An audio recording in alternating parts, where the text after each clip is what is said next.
Hi, welcome to Detours Understanding Acquired Brain Injury.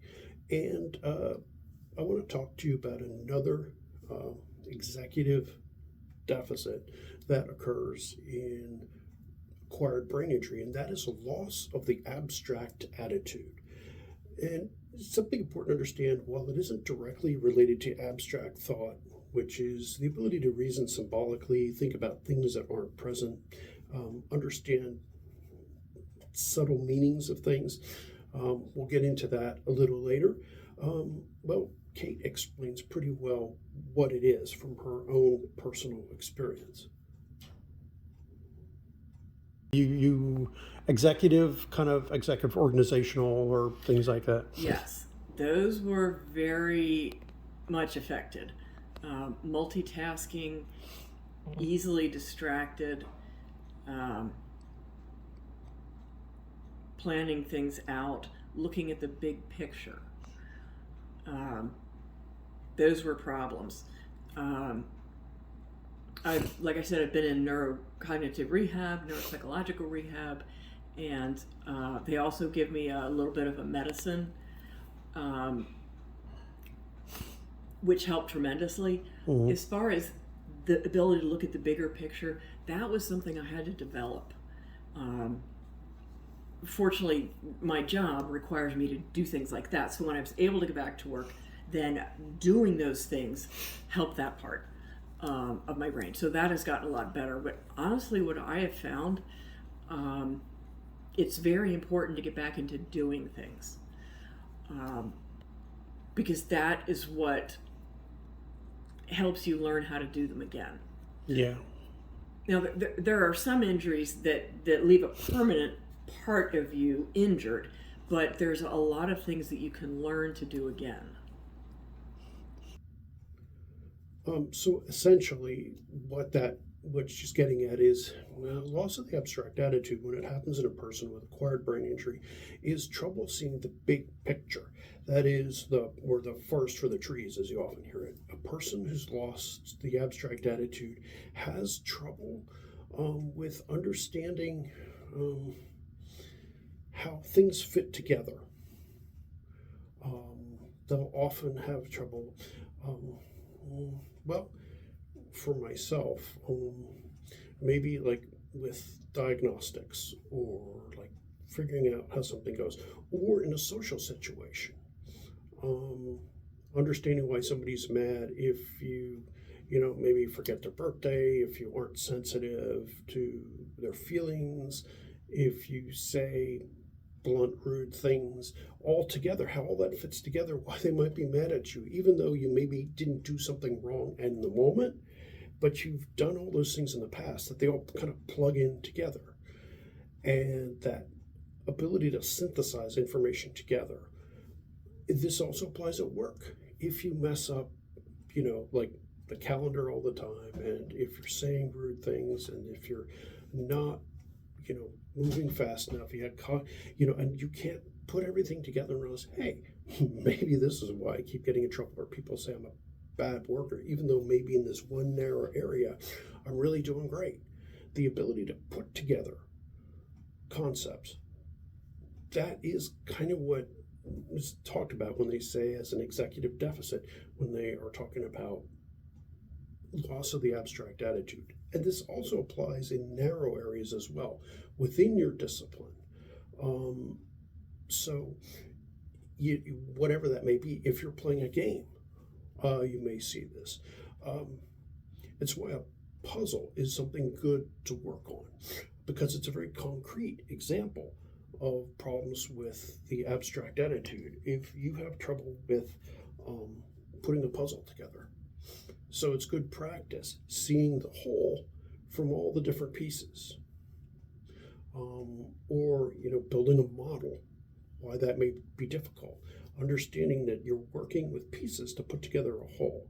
So this is common with acquired brain injury due to frontal lobe injury, trouble seeing the entire picture and assembling it. And obviously but if somebody says,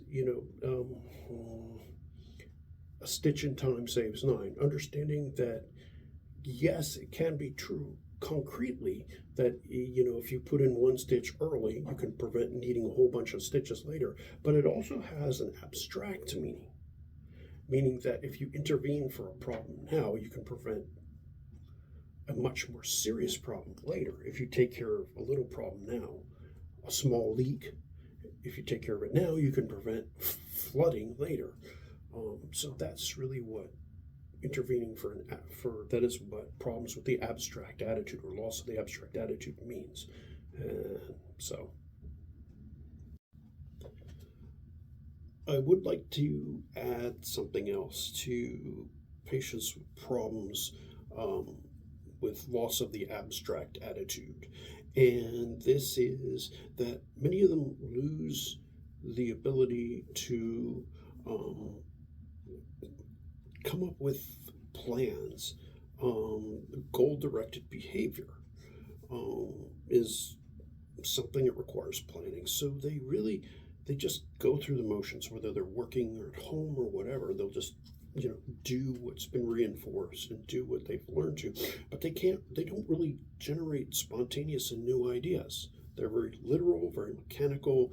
It's like, I do this, A, B, C, D. That's it.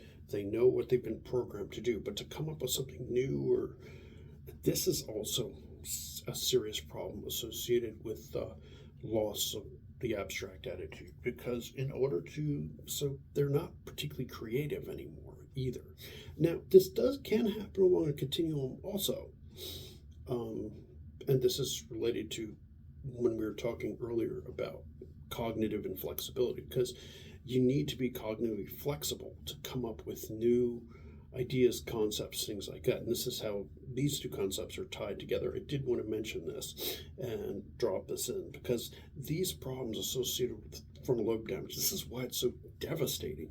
And so many people who have frontal lobe injuries, which is a large percentage of us, this can be such a big problem. And why these behavioral deficits, these cognitive behavior, they're all kind of linked together because the brain's networked.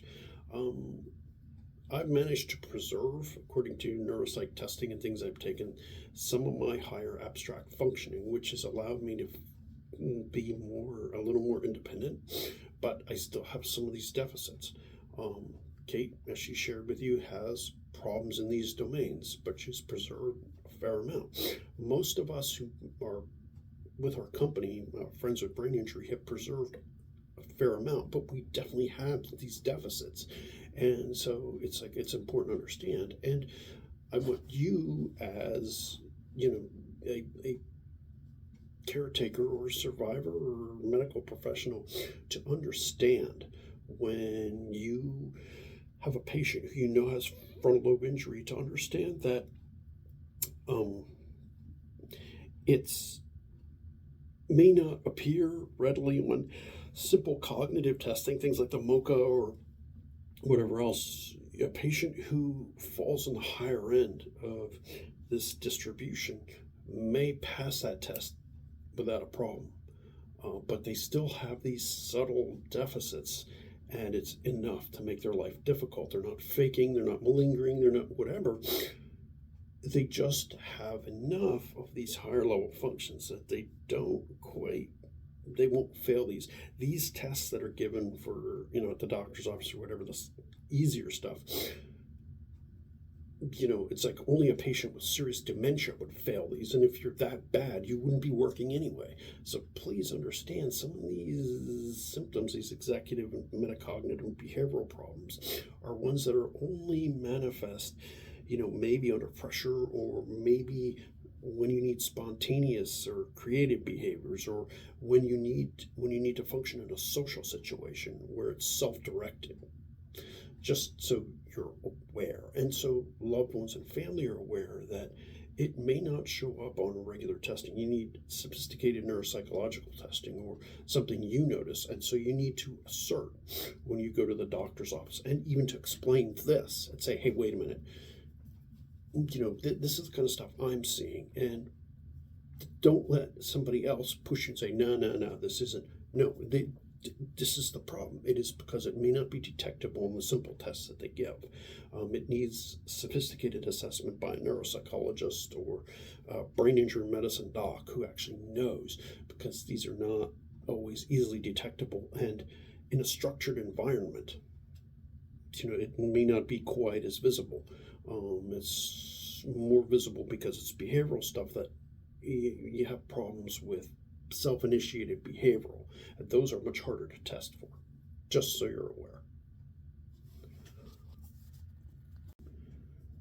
So that is what we were discussing under a metacognitive or executive deficit when we were talking about. So please click like, subscribe, let us know if we can explain some other things as well. And there are other metacognitive and executive symptoms that come from frontal lobe injury, but this is another one. So, and working on puzzles, working on things where you have to put smalls together in a whole. And something else to keep in mind, just a quick side note. If you have problems with this, you may have problems generalizing a skill that you learned like at rehab, and that now you're like, I can't, I maybe learned how to cook at the rehab hospital, and now I can't cook at home and have to relearn that skill. That is part of this as well. Trouble generalizing my skills outside of where I learned them. And this also reflects this loss of the abstract attitude.